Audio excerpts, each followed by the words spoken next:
What's going on, guys? It's Nick here, back with the video. In today's Mock Draft Monday, I figured we would take a look at basically my favorite picks. So I'm going to take a 10-team league from the 5 picks. So we're kind of right in the middle there. And I'm basically, every time we do like a wrap around in these turn, we go through a round, I'm just going to talk about my 3 favorite picks that occurred. And then, of course, the players I'm drafting are also some of my favorite picks. So, regular setup. We don't do a lot of 10 teams drafts, so I figured we'd throw one of those in this week. So 10 teams from the 5 pick, half PPR, 2 running back, 2 receiver. Actually a flex spot this week. I remember to put one in. No kicker, defense, tight end, and 6 bench spots. So we'll begin this draft. Update for the website as well. For those of you who want to print out a cheat sheet, and a lot of you are drafting this week, I added a page for that. So instead of actually printing off the rankings for just your generic standard half PPR, full PPR, you can print off an actual cheat sheet that has, like a column here that's got, overall, then running back, wide receiver, all that stuff. So you can cross it out during your draft. Okay, so we're on the board. We'll talk about my favorite picks like after this first spot. Obviously, everyone just went off the board is quite good. McCaffrey, Lamb, Breece Hall, and Bijan. A lot of people also ask, what are my favorite picks during the draft? If I can, I'm probably taking the 101 just to get McCaffrey. If not, and this is regardless of like your league size, I think the 5 pick and the 8 pick are also strong. 5 pick, you're getting a top 5 player, and there's a little bit of a drop off. 8 pick, you're getting a top 8 player, and then there's a drop off. So you're just kind of locking out like the last one, right? Like Tyreek Hill is just the last of these top 5 players. Then you get, in my opinion, Jamar Chase, Justin Jefferson, and Amon-Ra St. Brown. At 8, you're just guaranteeing one of those guys. Okay, so after we go, we take Tyreek Hill. We see A.J. Brown, Chase, Jonathan Taylor, Gibbs, Jefferson, Amon-Ra St. Brown, Achane, Barkley, Garrett Wilson, and Puka. Regardless of value in this specific draft, I'm going to more talk about like in general amongst drafts on average. My favorite picks in this range would be, if you can just lock up one of those top 8, do it. We'll count that as like one player. So again, Jefferson, Amon-Ra St. Brown, Chase. Locking up one of them would be my favorite in those top 8. After that, I love Jonathan Taylor. I think the touch upside is immense. I mean, he could easily lead the league in touches. So fast-paced offense, lead him in touches, decent offense, going to score points, going to have a lot of winning games. Like, it's just the touch upside is so crazy that in any format he's going to get a ton of touches. I really like Achane's upside this season. I mean, if he racks up 60 receptions to go along with double-digit touchdowns, and obviously he's going to remain highly efficient on that offense, like crazy high upside. And then I would say Garrett Wilson is probably my favorite wide receiver in that like late first round range. I think he has like peak Devonta Adams upside with Rodgers this season. Okay, where my pick? We'll pull up their generic cheat sheet here, high drafted players. So we have, I'll pull up the team over here. We have Tyreek Hill. I would like to leave this round with a running back. I can definitely take Marvin Harrison Jr. would be the top player. I'm almost confident in. I'll pull up the wide receiver rankings. Yeah, Marvin Harrison Jr., top wide receiver, no tight end, no quarterback. We're not taking them this early. So I could do double wide receiver. It's just that when you get into round 3, wide receivers look good. Round 4, wide receivers look good. And so it's like you kind of keep going through it. And it's like, yeah, the wide receiver probably is the best pick in almost every round, but you can't take a wide receiver in every round. You kind of have to lock up a running back at some point. You guys know I love Derrick Henry this season. I think if this were my like main league, I'd probably just lock up Derrick Henry, even if I had, let's see, I have 16th overall for Marvin Harrison Jr. Oh, okay, I do have 15th overall for Henry. But even if that was flipped, and that's one thing, thinking about the rankings, you can just take the top ranked player, but you also should think about what you've done to that point, right? Like, it'd still be nice. You do the mock drafts. You say, oh, well, Marv is technically one spot over. If he was, he's not actually. But like strategy-wise, it might just make more sense to go with the running back. So, yes, you can just draft based off rankings. I would add in strategy, personally. Okay. So we take Derrick Henry, who's one of my favorite picks in this range as well. After us, Marv, Kupp, Adams, Pacheco, London, Josh Allen, Kyron, and Travis Etienne. My favorite picks in this range, Cooper Kupp. I think he could have an absolutely dominant season. He's been moving up a lot in drafts right now, but on many platforms, such as ESPN, you can get him well into the 3rd round. Pacheco, I think, has awesome upside. If he can actually secure more of that 3rd round role, keep the goal line role, love him. Then I would say probably London would be my favorite. I like Josh Allen, but Josh Allen does go a little bit early. It's fine to take him in round 3, but I would say between London and Josh Allen there, but I would say Drake London. I think that offense has a lot of upside. Okay, our team: Derrick Henry, Tyreek Hill. Lovely. Pull up the cheat sheet so we can see exactly who is available to us. I don't think I'll go. You can go quarterback. You can go tight end here. I don't think that I will. I would love, a top 5 or top 7 tight end. We don't need to be first, though. I can just really take the best value there. And in a 10-team league, it's slightly more valuable going after tight end quarterback because you want to build a slightly stronger team because everyone's going to have a slightly better team. Basically, what I'm looking at here, Jacobs is definitely a consideration for us. I don't think it's a cliff, but I think there's a drop off into this kind of like James Cook, White, Walker, mix and range. So getting Jacobs here would be a pretty strong value, being able to pair him with Derrick Henry. Love Olave, Evans, Debo, Nico, Jalen, Ayuk, Metcalf. So it's like I said before, even like Devonta Smith, Neighbors, and we're definitely going to get one of them. We're definitely going to get one of them in like the next round. So there's no reason for us to like take one here, take another one in the next round, have our 3, look back at running back, and it stinks. I feel like the move is probably just what I've talked about before. Try to leave the top 3 rounds with 2 running backs, unless you took one in round 1. I would say then it's like, okay, if you got, CMC, Breece, Bijan, you can afford to be a little bit less aggressive because they're so locked in. As we get into round 2, round 3 running backs, there are still problems with all of them.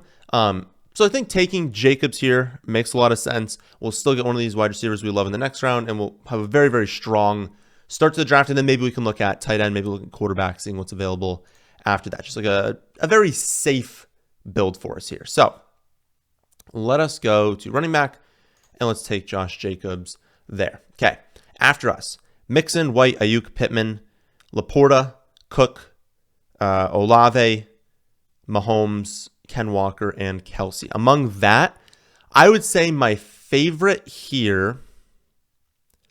I at least in this draft, definitely Olave was a significant value. But I think I like Olave a good amount. Clearly the top wide receiver on that team. We're hoping that this pre-snap motion helps them out. It's not looking like an amazing offense, but just so clearly the top wide receiver and such a good wide receiver that he can rack up a 27, 28% target share. Like he could be really dominant this season. So really like Olave. Really like Ken Walker. Maybe a slightly less in full PPR, but I don't know. He might have the most receptions he's ever had this season. He's a very good player, very explosive player, and they seem to really, really like him, especially over Charbonnet. So really like Kenneth Walker. And then I would say Mahomes. Mahomes is just so locked in. He could break the passing record this season. Like he's so locked in for passing yards, passing touchdowns that very, very safe pick there. Okay, pull up our cheat sheet. And this is kind of why we didn't go with receivers. Well, I'm not going to lie to you. I might have just taken Nico Collins. He's still there at the next pick. Yeah, Nico Collins would have been the one I would have drafted. He's still there, so I'll take Nico at this pick. And to be honest with you, I think another one maybe there in the next round. So I don't know if we'll go tight end quarterback at that spot. Jalen Hurts is still available. Let me pull up I don't have quarterback specific rankings up because typically I kind of know like exactly what I have for the rankings, but I'm curious on overall. I don't usually grab one of these like first 2 quarterbacks. Because usually I'm looking more in that like more mid-range for quarterback is just a slightly better value. But also Hurts is not usually available at this spot. So I have Hurts right now at 33 and we're at 36. Okay, so it's not crazy value. But the consideration here is Jalen Hurts, definitely not running back, or I take one of these wide receivers and basically lock up 2 of them. I don't know if I can pass on Nico, though. I have Nico at 25. Yeah, I don't know if I can pass on that. We'll probably still end up with a really strong quarterback value. Let's go to their overall, see where they have quarterback. They have it a little bit further down. I think I can still get a really strong quarterback. Let's take Nico. I know we're not going to get Hurts in the next round, but I think that's still a good pick there. All right. Take Nico. Again, team. Tyreek, Nico at wide receiver, Derrick Henry, Josh Jacobs at running back. After us, Lamar and Hurts go off the board. We actually almost got Hurts in the 5th round. Kamara and Stevenson go, and then at wide receiver, Debo, DJ Moore, Mike Evans, and Metcalf. I would say Jalen Hurts was a very strong pick there. Debo is a great pick there.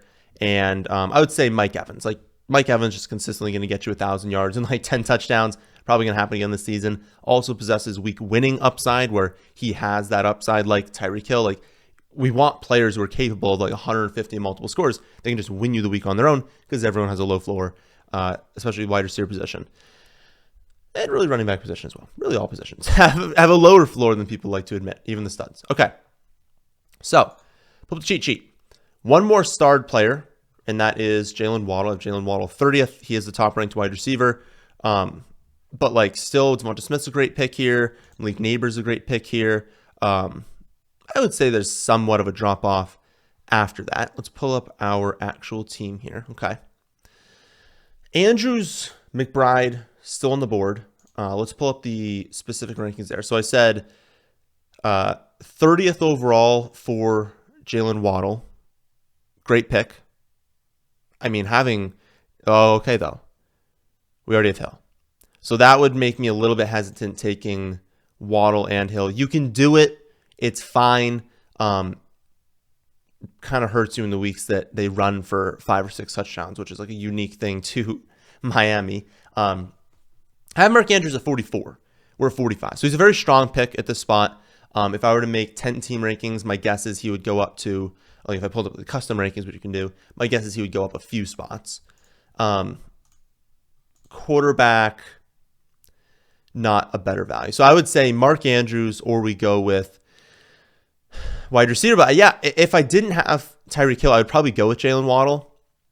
The fact that I have Hill, I think I'd just rather grab the positional advantage. It's just a little bit stronger play in leagues that are a little bit smaller. Grab that positional advantage at tight end. Okay, so we'll do that.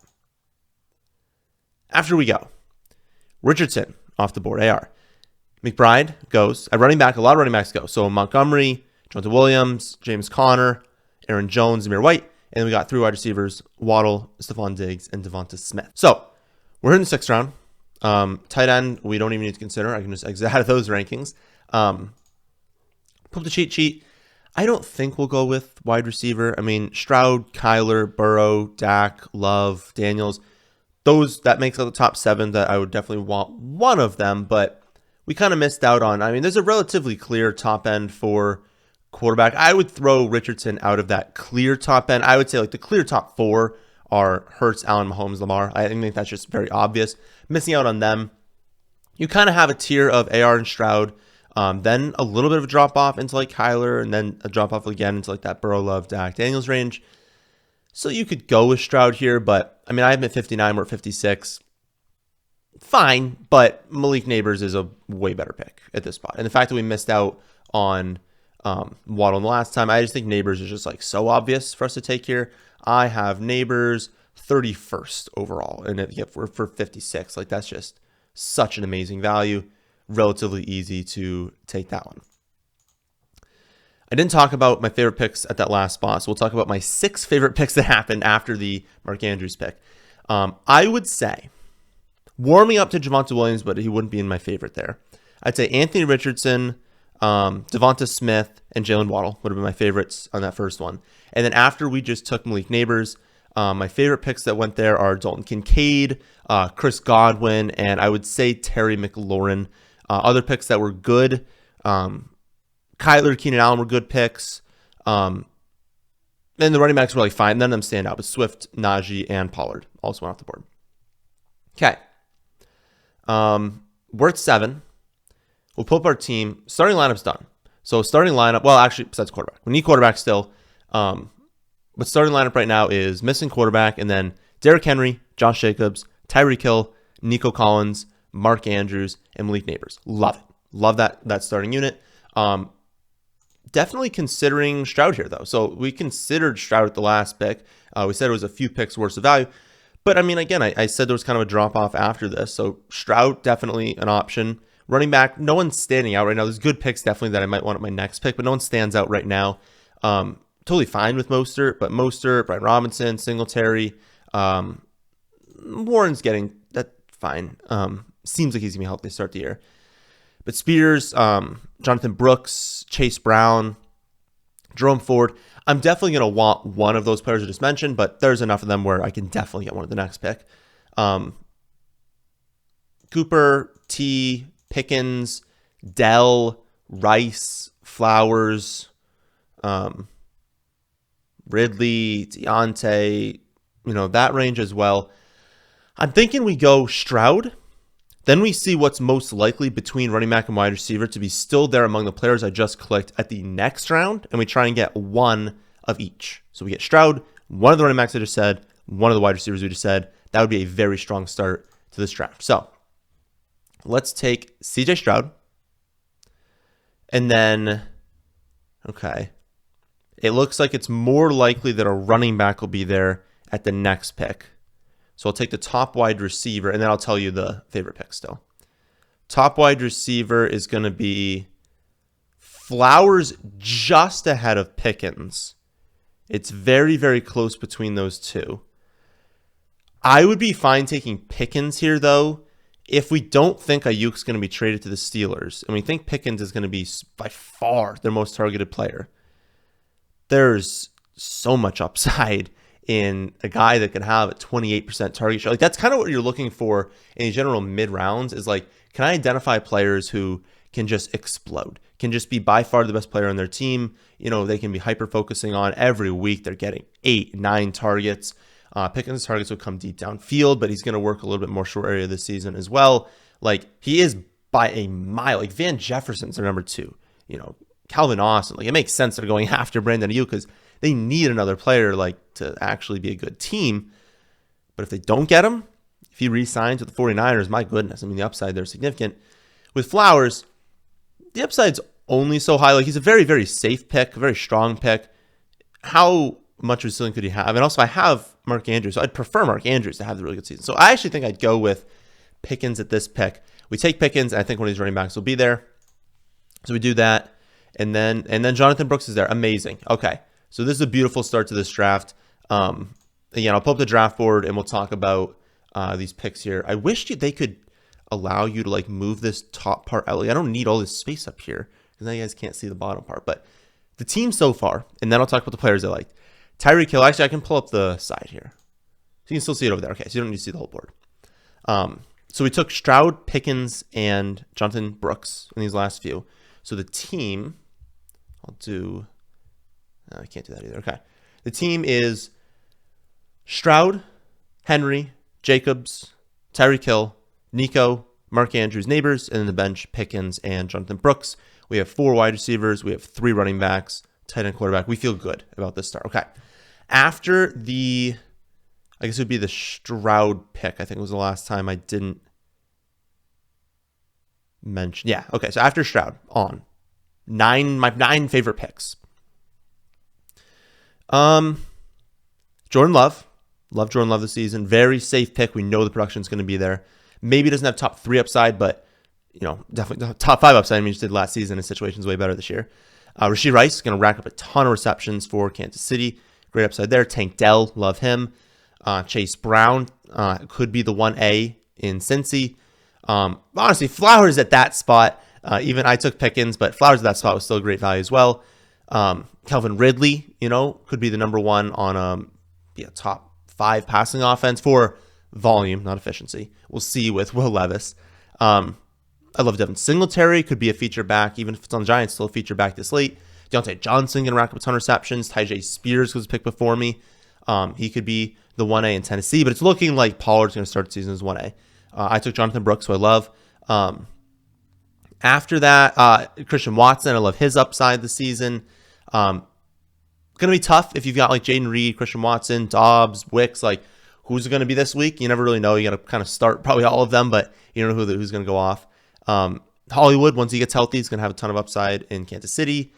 And then Jerome Ford. I would say, I would have loved to got Jerome Ford at this pick. We don't know when Chubb's going to come back, but it's going to miss some time. Then he's going to be slow to start, and it's Ford's going to be the guy to start the season. They're going to be a good offense. They're going to score touchdowns. They're going to use him in the receiving game.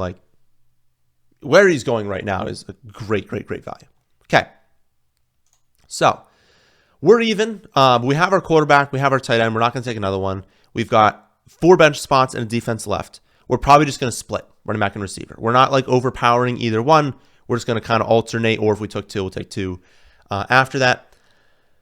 I will say I'm probably more confident in my ability to get late round wide receivers than I am running back. But kind of look at it right now, and it's like there's not really late round guys. I mean, Worthy's an exceptional pick. Adunze, Jameson Williams, Keon Coleman, Hopkins. I don't want to click Sutton, but Sutton, Addison, Brian Thomas Jr., Ladd, Myers, Dobbs, Palmer, a little bit of tier behind, but I mean, Worthy right now is a sweet value. Worthy and Adunze are exceptional picks this late. We'll find a running back. I just don't think you can possibly pass on the value of those two. So we'll just pull up that and we'll take Worthy. I mean, that's incredible value. He's someone we'll love putting in the flex spot. And then if Adunze is still going to be there, yeah, we'll grab running back after that. We'll grab Worthy and Adunze are making our team. We'll go over here. McLaughlin is a great pick. Charbonnet can be like a kind of a handcuff pick, if not for us, but for someone else, really. But it's still great grabbing other people's handcuffs. And I'll go over all these picks in a second. But I think the best play here is grab McLaughlin, grab. I don't think we want to handcuff anyone. There's no clear handcuff for Henry. Okay, he's gone, but you could technically handcuff Jacobs with Marshawn Lloyd. I don't even know if that's great handcuff. Brooks, okay, we could do if Chuba was there. He's not. That probably would have been a sharp thing to do. Where did Chuba actually go? Chuba went that pick. So Chuba and Charbonnet would have been good picks for us tonight there. And maybe I should have gone Chuba and then hoped that McLaughlin was there at our next pick. But if you want to do that and you're like scared of how long Brooks can be out for, well, Chuba's going to be a close to feature back before Brooks can return. So grab Chuba. When Brooks returns, you have Brooks, and it's like you just have feature back on a team that's going to heavily utilize the running back position. So that was probably honestly the pick to make last round, but I really like McLaughlin this season. We'll just take the upside of Jalen Wright. He's a great pick. If Mostert or HN gets injured, he's already the running back too. He's a super fast running back as well. It's a highly efficient offense. Just makes sense to grab him. And then I have a lot of people ask, they're like, oh, Nick, Seahawks and Bengals are not high in your defense rankings. I take into account early season, but like those are not good defenses. It's just that they play New England. Like we're going to be streaming the defense against New England every single week. The Bengals open with New England. I believe they're home versus New England. And then the Seahawks open with home versus the Broncos. And then they get New England in week 2. So it's whichever one of those you prefer. I honestly don't know what my answer is. I feel like my gut says I don't believe in the Seahawks defense a ton. But if we're going to lock up 2 weeks of good value, because I also think we're probably going to be streaming against the Broncos. And maybe they surprise me. Maybe Bo Nix is better than I think. But I think it's a quality stream. If you can get a quality stream in week 1 and then a great stream in week 2, maybe that's a little bit better than taking the Bengals, because I think the Bengals play a decent team in week 2 and having to figure out the next week. And maybe if you have a ton of bench spots, you take both of them. Maybe teams won't pay attention and won't grab the Seahawks after that. But also you think we're going to be streaming the waiver wire. So there's going to be great waiver wire pickups after this first week. I don't really want to use one of these claims or any fab on defense to start the season. So I think my lean is take the Seahawks. You got 2. Maybe they're not like the top defense in week 1, but they'll be up there in weeks 1 and 2. So it seems like good value to me, and no one's going to take them. Like they're 24th here. No one's taking the Seahawks defense in your draft. So it's a very easy click. But again, they're ranked lower because they're not actually good defenses, and we're not going to want them all season. But for those of you who watch the Mock Draft Mondays and stuff, you just know, maybe we'll make a note somewhere. Those are the 2 we're probably going after. So take them there, and that will be the final to our draft. Actually, surprising, that's a pretty good grade. It was a good draft, but good grade for us here. I'm never on these experts that like the team, which is weird because I drafted the team. Okay, so here's the team. Final squad is CJ Stroud, Derrick Henry, Josh Jacobs, Tyreek Hill, Nico Collins, Mark Andrews, Malik Neighbors, Seahawks defense. And then we've got Pickens, Jonathan Brooks, Xavier Worthy, Adunze, McLaughlin. Right. I love it.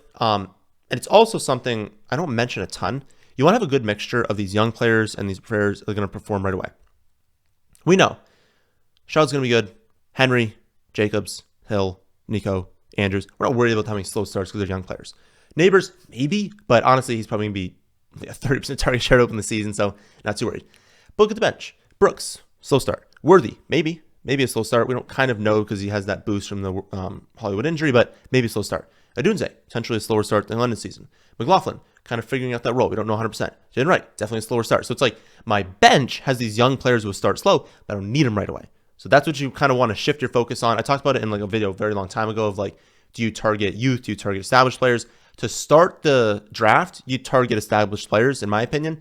To end the draft, you target youth, players who are going to peak later in the season because we start off good. Then all of a sudden our bench is playing a lot better, and then we're rocking and rolling. So that is the end of this one. Tomorrow comes a live stream, 6:30 Eastern. Any questions you have, I'll try and answer all of those. Let me know how you think of the team in the comment section down below. We've got one more week of off-season content, and then next week we're starting week 1 content. There will be a week 1 rankings video. I don't know what day. Probably Wednesday or Thursday, but maybe Tuesday or Wednesday. I don't know. In that general range, there'll be a massive video going over all of the rankings for week 1.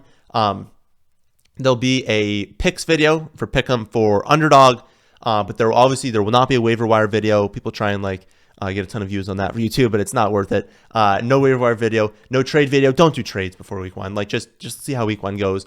We'll buy low after that. So there'll be those 2 videos before week 1, but it'll be a little bit lighter week before week 1 because it's week 1. We don't need trade. We don't need waiver wire. We don't need draft content if we're not drafting anymore. So that's the general structure. Again, off-season videos before week 1, and then we'll have the week 1 video. So if you watched this far, be sure to hit the like button, subscribe to the channel if you are new here, but I'll catch you on tomorrow's live stream.